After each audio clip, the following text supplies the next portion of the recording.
In today's video, I'm gonna show you how to get the reply option on your Instagram. So first thing you wanna do, guys, is very simple. Just open the settings on your phone, go to the apps manager, open the apps like this. Now on this page, you have to wait a few seconds. It will start loading all the apps that you have on your phone. So scroll until you find the Instagram and then click on it like this. After you click on it, it will take you to the app informations page.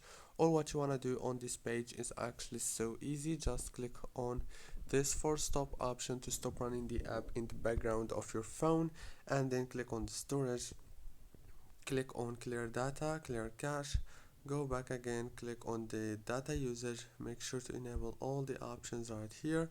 Now the last thing you want to do is open the Play Store or the App Store if you have iPhone, search for Instagram and then update it by clicking on the update option that you will see right here.